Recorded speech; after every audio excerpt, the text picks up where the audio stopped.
కలుస్తాడో తెలీదు, ఎందుకు బీజేపీతో కలుస్తాడో తెలీదు, ఎందుకు జనసేనతో కలుస్తాడో తెలీదు.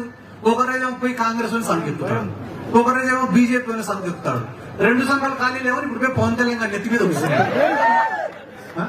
ఆ పవన్ కళ్యాణ్ ఎందుకు ఊగిపోయి మాట్లాడతాడో నాకు అర్థం కాదు. నేను ఇప్పుడు ఒక 5 నిమిషాల నుంచి మాట్లాడతాను, మత్సంగా మాట్లాడతాను, నిలబడుతాను.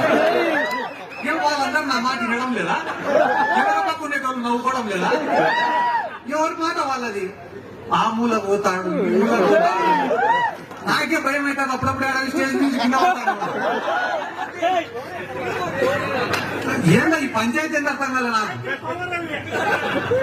ఎందుకు ఇవన్నీ కూడా చెప్తాను అంటే మీరు కూడా అందరూ గుర్తు పెట్టుకోండి, మోసగానికి నాయకుడికి మధ్యన ఉండేటటువంటి తేడా ఏందనేది ఆలోచన చేయండి.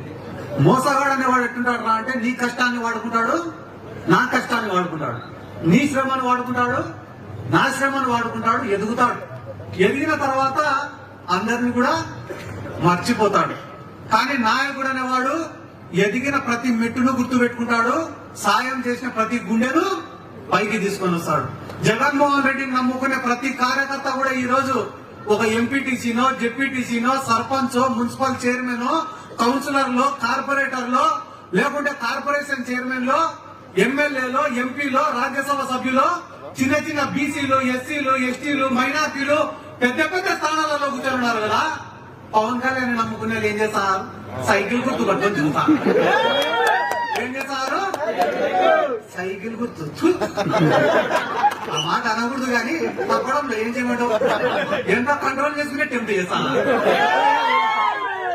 నేను అడిగేది మళ్ళా వాస్తవమా కదా అని ఆలోచించమని మాత్రమే నేను చెప్తానా. వైసీపీ చెప్పేది రండి, తెలుగుదేశం వాడు చెప్పేది రండి, జనసేన వాడు చెప్పేది రండి. కానీ నిజమేందో ఆలోచించాల్సినటువంటి బాధ్యత ఇక్కడ ఉన్న ప్రతి ఒక్కడి పైన ఉంది. ఎందుకంటే మంచి చేసి కూడా ఓట్లు తెలుసలేకుంటేటన్నా మనం తప్పుడు వాళ్ళే గెలుస్తారు. స్టేజ్ పైకి ఎక్కిన వాళ్ళందరినీ 2 నిమిషాలు మాట్లాడు, 2 నిమిషాలు మాట్లాడు, 2 నిమిషాలు మాట్లాడంటే 2 నిమిషాలు మాట్లాడడానికి మేముండే తెలుగుదేశంలోనా? తెలుగుదేశం వాడు ఏం చేయలే కాబట్టి 1 నిమిషంలో మాట్లాడి వెళ్ళిపోవచ్చు. ఎందుకంటే చెప్పుకునేదానికి ఏం లేవు. కానీ మేముండేది వైఎస్ఆర్ కాంగ్రెస్ పార్టీలోనా? అసలు మహిళలు ఏడైనా ఆసరా ప్రోగ్రాం లేకపోయి మైక్ ఇస్తే వాళ్ళు లాక్కునే ఇవ్వడంలే మైకు. ఎందుకంటే నాకు తెలిసిండొచ్చు, తెలియకపోయినచ్చు, కానీ ప్రభుత్వం ద్వారా లబ్ధి పొందిన ప్రతి ఒక్కరికి తెలుసు అన్న జగన్మోహన్ రెడ్డి గారు చేసిన సాయం ఏందనేది. 2,50,000 కోట్ల రూపాయలు ప్రజలకు ఇచ్చిన జగన్మోహన్ రెడ్డి గెలిచకుంటే ఏం చేశాడని గెలిచాడు సార్ చంద్రబాబు నాయుడు? ఏం చేశాడు చంద్రబాబు నాయుడు? మోసం చేసినాడు, మోసమే చేసినాడు చంద్రబాబు నాయుడు. అమరావతిలో రాజధాని కడతా అని చెప్పి భూములు కొట్టేసినాడు. నీరు చెట్టు కార్యక్రమాలు చేస్తా అని చెప్పి రోడ్లు వేయకుండా బిల్లు పెట్టుకొని తిన్నాడు. జన్మభూమి కమిటీలు అంటున్నా, ఈ జన్మభూమి కమిటీలు చెప్పడం మర్చిపోయినా. మా ఊర్లో ఒక రేషన్ కార్డు రావాలన్నా జన్మభూమి కమిటీ సంతకం పెట్టాలి, ఒక పెన్షన్ రావాలన్నా జన్మభూమి కమిటీలో సంతకం పెట్టాలా, ఒక ఎస్సీ కార్పొరేషన్ లోన్ రావాలన్నా, బీసీ కార్పొరేషన్ లోన్ రావాలన్నా, ఏం కావాలన్నా కూడా జన్మభూమి కమిటీలో సంతకం. లాస్ట్ మొగుడు పిల్ల సంసారం చేయాలన్నా వాళ్ళ సంతకం.